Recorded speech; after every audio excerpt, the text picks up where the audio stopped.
চলো আজকে ছোট্ট একটা ইজেল বানাবো। ইজেলটা বানানোর জন্য লাগবে দিয়াশলাই, কাটার আর ফেভিকল। দিয়াশলাইয়ের সামনের অংশটা আমি কাটার দিয়ে কেটে নিচ্ছি, এই অংশটুকু লাগবে না। তারপর হচ্ছে আমি একটা একটা কাঠি ফেভিকল দিয়ে জোড়া লাগিয়ে নিচ্ছি। তোমরা দেখতে পাচ্ছ আমি ভিডিওতে দেখিয়েছি আমি কিভাবে একটা একটা কাঠি জোড়া লাগিয়েছি। তারপর এই ছোট্ট ইজেলটার জন্য একটা ছোট্ট একটা ক্যানভাস দরকার।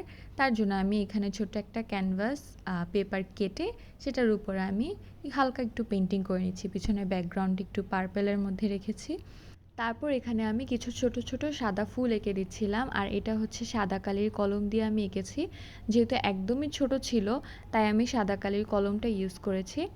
আর এইখানে আমি আরও একটা ক্যানভাসের মতন আঁকা ট্রাই করছিলাম, সেটা হচ্ছে পয়সা।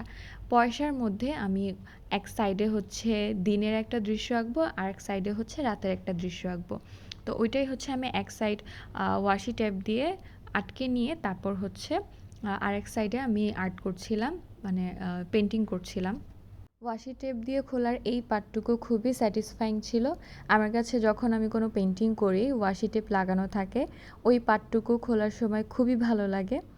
আর হচ্ছে এই যে আমি দোনো সাইড রং করে নিয়েছি, তারপর আমি মাঝখানে হচ্ছে একটা গাছ দিব।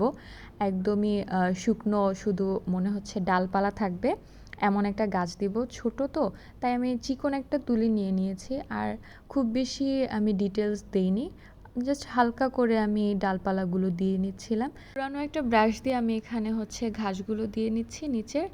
আর এই যে আমার ঘাসগুলো দেওয়া শেষে হচ্ছে এই যে ছোট্ট ক্যানভাসের, সরি ছোট্ট ইজেলের ফাইনাল লুক। সাথে আমি হচ্ছে আমার গাছের জিপসি ফুলগুলো এটার সাথে দিয়ে রেখেছি যেন দেখতে আরও বেশি ভালো লাগে।